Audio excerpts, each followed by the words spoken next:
Welcome back to another edition of the Pagcast. I'm your host, Michael Pagani, joined alongside Vancouver Giants forward Kyren Gronick. Kyren, welcome to the Pagcast. Thank you again for coming on. Yeah, thank you very much for having me. To open up the interview, I just want to ask, how are you been doing recently?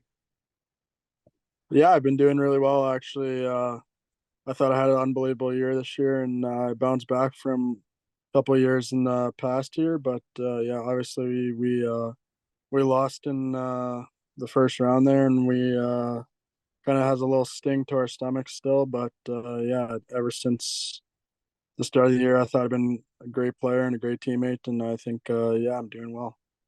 Have you been following the NHL playoffs at all?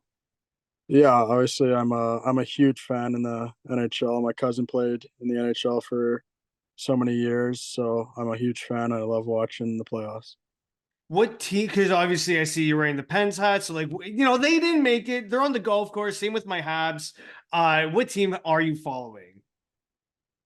I'm following I'm kind of watching every game right now. Obviously, Yeah. my favorite team is Pittsburgh, but I like watching all the series. I think all the series are really it's really up in the air this year for who can win the Stanley Cup, and I think that's awesome for the NHL, and I love watching every game, to be honest with you. I'm with you right there. Like I've been dialed into every single series. Like sometimes I have two games going on at the same time, one on my laptop, one on my monitor. It's just the way that it goes. Yeah, literally. How have you been following the rest of the dub playoffs or no? Yeah, actually, Moose Jaw is only down the road here, so some of my teammates back home from Saskatchewan. Now we're going to see if we can go catch them in Saskatoon play there, and yeah, I have the WHL package, so obviously I have friends and stuff on the opposing teams, so it's nice watching them and kind of cheering for them and hope for the best for them. Getting into your story, my first question there would be who influenced you to get into hockey? Yeah, I think my parents had the biggest part on my influence and to play hockey because obviously they put me on skates right away when I was a kid there. I started skating when I was about 2 or 3 years old. So, and obviously my cousin played in the NHL. So it's kind of like they kind of threw it right at me. So it's kind of like in our blood that, hey, you got to be a hockey player. My sister played hockey. She's older than me. So I think my family in general obviously made me want to be a hockey player and follow the path that my family's got going. So. Well, your cousin is Chris Kunitz, a two-time Cup winner, Olympic gold medalist. What type of stories did you hear from him? Yeah, I think once you get in a room with that guy and how many players he's played with and met and names that he name drops sometimes, and you just sit there and like, oh yeah, it's just casual for him. But yeah, I think yeah, he's done unbelievable for him and himself, and I think yeah, it's kind of crazy listening to some of the stories and watching him play in the playoffs and seeing what it's like to be a winner. And for him, it's he has a couple Stanley Cups behind his name and gold medal behind his name. So from going undrafted to that, I think anyone would take that. To be honest with you. So is he just at the dinner table, just like, yeah, casually dropping Sidney Crosby and Chris Letang, all these legends that he's played with? Oh yeah, he actually took me into the room a couple of times to meet some of those players, and It's my eyes unreal. just lit up. Right, so seeing Sidney Crosby for the first time, shaking his hand, I don't even think I could grip his hand because it was just unbelievable seeing the experience. And it's just not him, right? It's all the players. Every one of those guys are just pro guys and just unbelievable dudes to talk to and be around, always joking around and making sure you literally feel like you're part of the team, but you're 6 years old, right? So How often does he bring up his overtime winner against the Senators? to be honest with you, I've never heard him bring it up, but I can Wow. say I can say I've watched it over and over a couple of times by myself in the room. He got a unbelievable backhand saucer pass from Crosby there, and then he shoots a muffin. That's probably why he wasn't saying too much. It was a fluttering puck, right? So Yeah. he probably wasn't expecting to go in, but that's a huge goal. So Well, how cool was it to watch him grow up and to kind of see his hockey career unfold? yeah, it was obviously unbelievable. Like I said, he was undrafted. He went to Fair State. He played in the SJ here in Saskatchewan, and lots of guys doubted him, right? And obviously, not being drafted, it's kind of sad for him, obviously. But he just he just had the workman like mentality, and he worked every day. And obviously, looking back at it, like that's how I try and be every day, so I could have half the success, if even a quarter of his success, to be in the NHL someday. Have you felt his Olympic gold medals then? I have seen his. I've held his rings that he won, and I've seen the gold medal. Yeah, That's so cool. Like that is so cool. yeah. Those rings don't look heavy, but once you put one of those things on, it's like a 10-pound weight on your finger. That's unreal. Well, was he kind of the player that you looked at and wanted to grow up and model? I think there was quite a few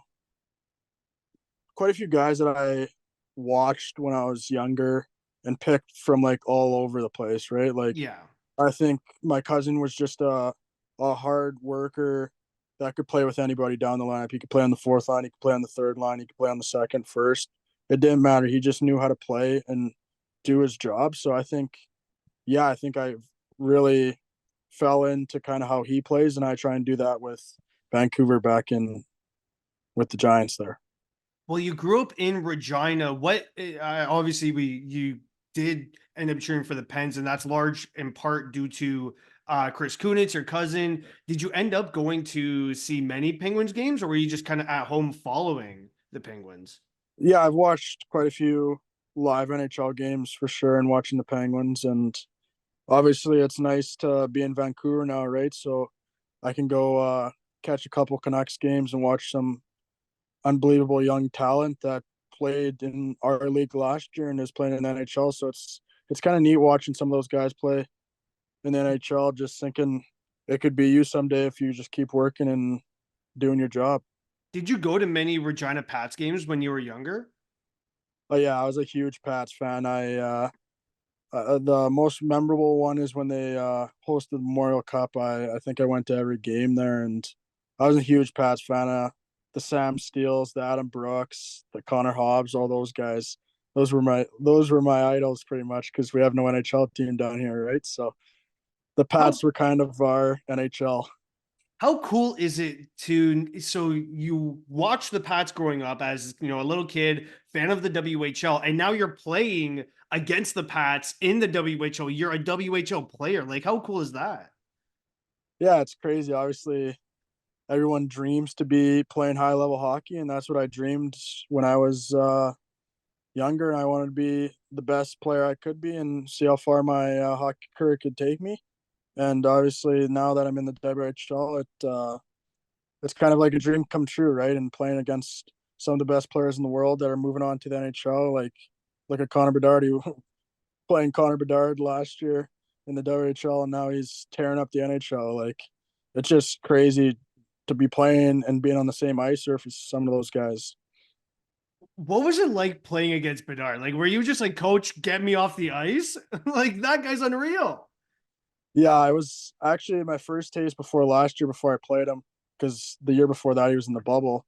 Was at U18 Team Canada camp, right? And Yeah. him, what he did to some of those 20-year-olds trying out for the World Junior team, I was like, oh my god, thank God that's not me getting put on TSN, right? Like, yeah. So when he's coming down 1-on-1 with you, good thing I'm not a defenseman, but we had a couple guys. If the puck would have went in the back of the net, I think we would have seen a couple Giants players on TSN last year. But For the wrong luck, reason. yeah, luckily nothing went in net, so it's a win-win for us. We can joke about it now, but Well, before you got drafted to the Prince George Cougars, you played for the Regina Pats minor hockey organizations. How did they help you get ready for the WHL? yeah, I think I had an unbelievable coach, Darren McKechnie. he's no longer coaching. He stepped down, and I think that's I can't give enough credit to that guy. He brought my game to a whole new level. Come out of midget, I was not as hard and not as physical and stuff, and he he didn't let that slide, right? So every night I was working, and he would teach you the little things to help your game and make sure you were a whole rounded 200-foot player. So I think that guy helped my hockey career so much, and I can't thank him enough. You went on a few playoff runs with them. What do you remember from those playoff runs? Yeah, back in that year when COVID hit, sadly, that we were actually going to the final to go to the regional cup, and then if we won that, we are going to go to Telus. But we had I think we finished first place, and we had an unbelievable team. Like I think there was only 3 15-year-olds on our team, and Wow. everyone else was 17-year-old and just big, throwing big, huge checks. Like we didn't have a big team, but we had guys that were fearless of literally anything. They would go take on a 6'6" guy, and I think we had an unbelievable group, and we were so tight. And I think too bad COVID hit, but I think we could have made it quite the run for Regina. That's always the worst when like it's due to a pandemic that the entire season is just feels wasted. Yeah, exactly right. Like too bad we couldn't play it out. Like we work you work so hard to get to the funnest part of the whole year and the playoffs, right? And that's where everyone wants to play, and more fans are coming to the games. Midget hockey, you're only getting like 1,000 people if you're lucky. So when the cooperators sold out, like everyone's getting pumped up, and those are the games you want to kind of be in, right? So I don't know. Yeah, it's tough, but it happens, and you gotta deal with it, I guess. You played with a few WHL players during your time with that organization. Do you still keep in contact with them today?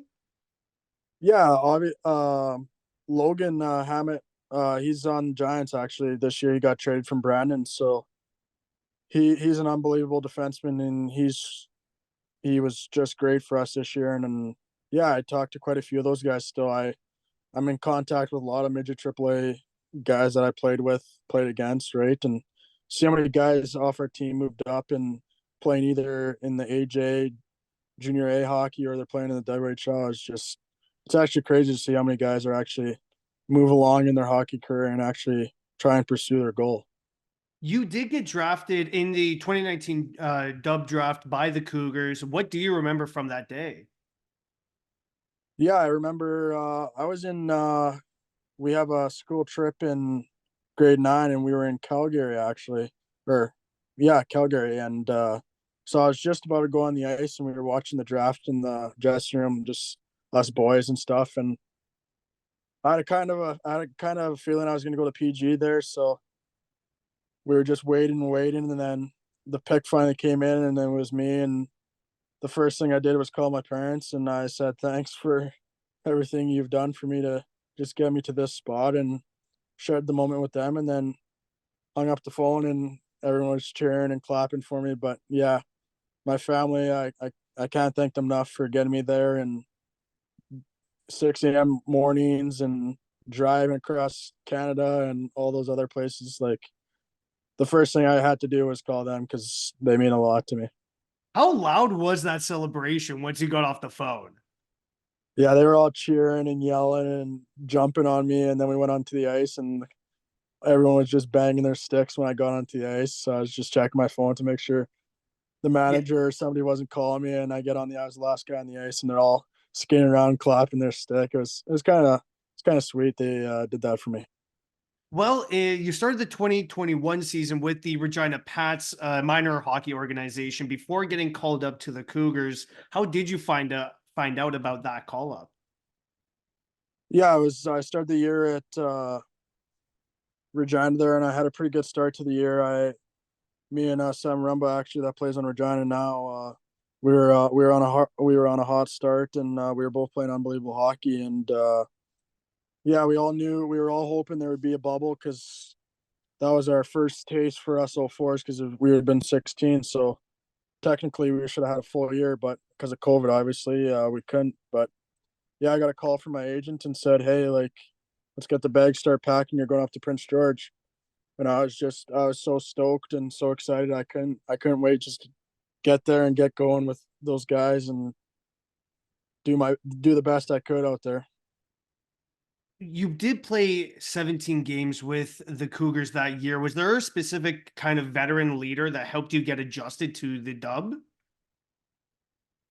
Yeah, I think obviously I couldn't just name one, but like we had Taylor Goche in the room. That's a huge name.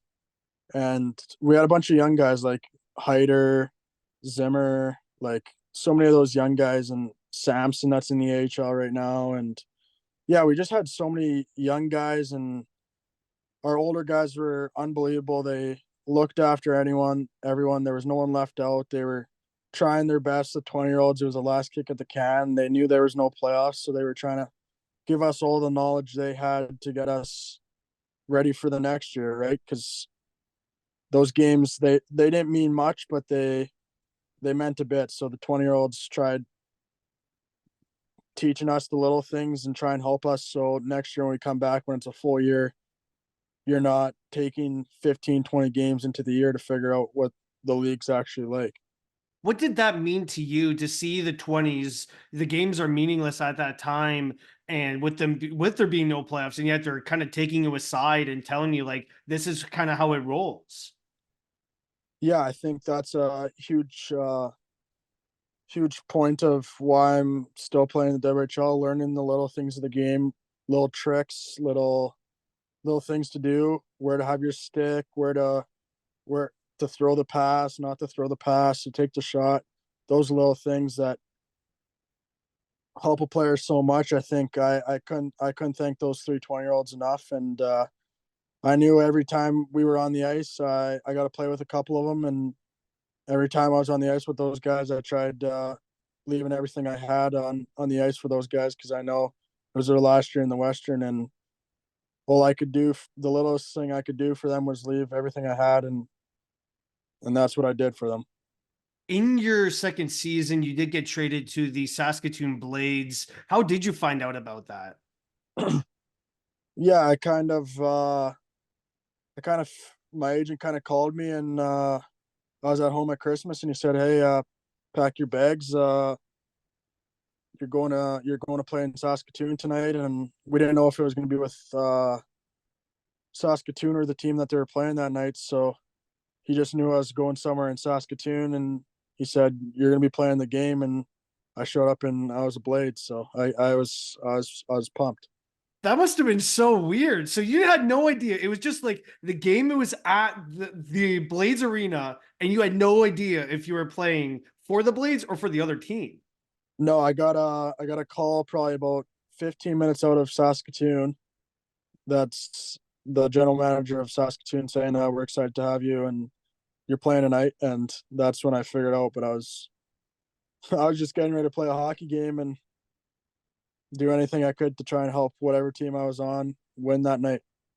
Did you find it difficult at all to kind of, I guess, adjust to the systems on the fly? Like you're playing that night. Like that's crazy. Yeah, it was kind of obviously a lot different from what the systems I had back in Prince George. So I think at that point you just dummy down the game and play basic hockey and learn the systems in a couple of days, and you try and learn on the bench what they're saying to you quick, and but you only have a couple of minutes in between your shifts, or not even. So Yeah, you're trying to exactly. you're trying to get back out there and do what they told you, and then the next shift they're telling you something else, and it's like, whoa, whoa, whoa, just let me play here. Yeah, you're just trying to simplify the game as best as you can, right? Exactly, yeah. You guys played the Warriors in the first round of the playoffs that year. What about the Warriors made it difficult for you guys? I think they were a great team. They were really deep, a lot of young talent, and hats off to them. They had a great year, and I think we got outworked, and I think that was the reason why we lost those games. And I think obviously we had some unbelievable talent ourselves, but some of our top end guys were hurt, which kind of hurt us. But Yeah. at the end of the day, that's just an excuse, and you can't say, "Oh, well, if they were in, we would have won." It was up to us, and I think we got outworked, and that was the difference of the series. Well, again, in this offseason, you got traded to the Giants. With all this movement, were you expected to be traded again? Yeah, not Because really. like you're No. moving around to every single WHL team, Yeah, it felt like. soon to be a suitcase here. Yeah, no kidding. Yeah, I got a call from. It was actually last year. I got a call from Michael Dick, and he was the coach last year, and he told me, "Yeah, you're a Vancouver Giant, and we'll see." It was about 3 days before camp started, and I was like, "He's like, can I fly up tonight?" And I was like, I have nothing packed, man. Like, I'm not even ready to leave." So I drove up halfway through camp, and those guys over there, I can't thank them enough. The coaches, the GMs, the owners, they all just welcomed me with open arms. And last year and this year have probably been my two funnest years of hockey, and I can't thank those guys enough. Did you find it stressful at all when you were kind of moving around all over the place, like finding billet houses to stay at? Yeah, I think the team looks after all the billet stuff, but it's like you said, it's moving into a new house, right? Like some people are different from others, right? So some Yeah. things they do at one billet house, they don't do at the other, et cetera, et cetera. But yeah, I think I'm a pretty outgoing kid, so I don't think I really have a problem of moving in and meeting new people. I have quite the mouth, so I just start talking, and then it's fine. So during your first year with the Giants, you went up against the Kamloops Blazers in the playoffs, and that team featured Logan Stankoven. Was that kind of the game plan to limit him as best as you can? Yeah, we that was our game plan going out. We all knew that he was the little pit bull of the team that ran that team, and it wasn't just him. It was Zellweger, Bankier, Hofer.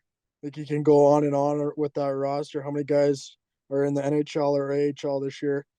Their team was unbelievable, and I think we tried our hardest to try and skate with them and play with them, and tried working as best as we can. But at the end of the day, they scored more goals than us, so we didn't win the series. But yeah, I thought for the how you would look at on paper, I thought we tried the hardest we could, and we gave them everything we could give them, and gave them a lot to handle. To be honest with you. And just this past year, like you mentioned at the start of this interview, you had a phenomenal year, a career year in points. What did you focus on in the offseason leading up to this year to be able to have that type of performance? Yeah, I think I watch a lot of hockey and a lot of film, right? So my dad and I sit down and we kind of watch NHL games, WHL games, and we try and pick each other's brain, right? What he sees, what I see, and just things like that. Obviously, want to get stronger, want to get faster, but I think just watching more games and seeing little things, how much more time you actually have than you you think you have, and I think just watching games with him and help picking my brain. I thought I just was more calm with the puck, and was just able to make plays at the best of my abilities. And I call myself a playmaker, so that extra second for a guy like me is huge. So I can put the puck right on the tape instead of 2 feet in the air if I'm rushing the pass. But yeah, I think just watching games and seeing little tendencies and little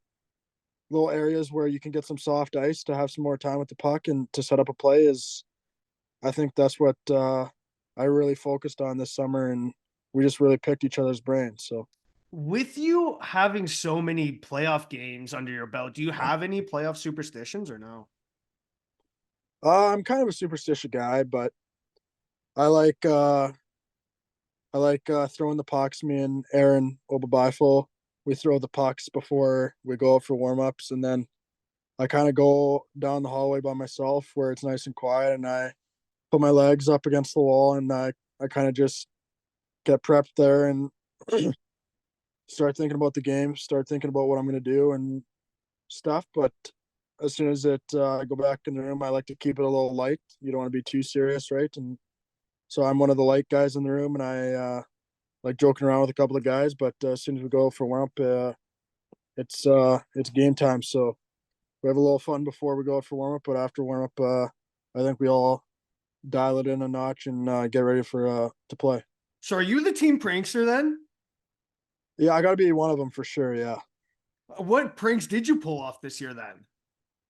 I pulled a couple of the water cups out, couple of tape on the blade, just the classic ones, right? So Yeah, exactly. couple of water bottles thrown at guys on the bus, just little things like that. Couple pillow fights on the bus. Make sure everyone's having a good time is what I like to do and have fun. Is that something that you kind of learned from your history of just playing in the WHL with all the veteran guys that you've been around? I would say so. Yeah, I think those guys joked around. All the 20s I've had have some of them have been unbelievable players playing in the NHL, AHL, like I said. But you gotta have some fun. Like you're playing the game, and even when you're 3, 4, 5, what do your parents tell you? They always say go out there and have fun, right? So if you're not having fun, then why are you playing hockey? Is what I kind of say. What are you going to remember from this year? I think I'm gonna remember the whole team. I obviously the 20s have a soft spot in my heart. I loved every one of those guys and even the team, right? Like those guys I went to war with every night.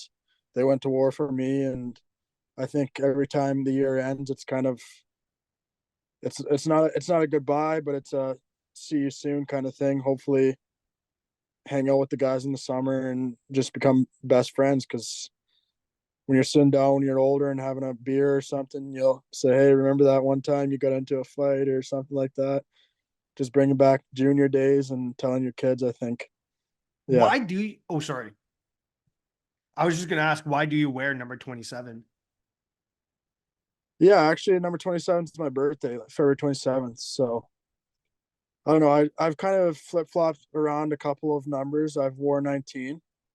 I wore 19 when I was younger, but we thought we should switch it up here, and 19 wasn't really working for me for a while there, and to start my career. So my family's like, "Why don't you wear your birth date on your jersey?" So ever since then, I've thought I've been playing good hockey, so why switch it, right? Have you played in any teddy bear toss games? Uh, I have, yeah. What have Last year, those been like? Because those are kind of my favorite games to go to. yeah, they're a blast, right? Like one goal. Like last year, we had a goal that was called off, so we had to throw all the stuffies back over the thing, and then we Actually, finally, yeah, and then we finally scored. so that's crazy. Yeah. So then and then we finally scored, and they threw them all back over. Yeah, it's quite the scene for sure. But those are the fun games. Obviously, it's going to be a sold out barn. It's going to be loud. It's going to be everyone wants to score that goal, right? Everyone gets a little puck hog or Yeah, wants to shoot the exactly. puck a little bit, right? But yeah, I think after that one goal goes in, then everyone's back to playing normal hockey. So My last question for you is, do you have any advice for younger hockey players? yeah, I think uh like what I think is never give up. Never listen to the outside noise. You're never gonna hear the media talk great about you when you're doing bad. You're never gonna hear any of the good stuff they have to say. They're always gonna nitpick you. But I've always lived by if you're not having fun, you shouldn't be playing hockey because if you're not having fun, then what's the point of playing? Hockey's supposed to be fun. You're supposed to go to the rink, have a time with the boys, and enjoy yourself and work your work hard every day and see how far you can go. But if you're not having fun, I don't think hockey is the right sport for you. Actually, if I may, I do have one follow-up question to something you brought up earlier. Who would be your, like, who would you say is the toughest player you've had to go against? That's a good question actually. Obviously, probably Connor Bedard would probably Yeah. be up there. Stan Colvin. There's so many good guys. I can't pick out all of them, but they're like there's elite talent in there, and I think there's any guy that's on the World Junior team that comes back. It always seems like after Christmas they come back and their game rises 10 times, and it's like holy cow, like Yeah. Jesus you got to be Christ. actually you got to be that good to be on the World Junior team, right? So All right. Awesome. Well, I'd like to thank again Kyren Gronick for joining me on today's podcast. Thank you again, Kyren. thank you very much.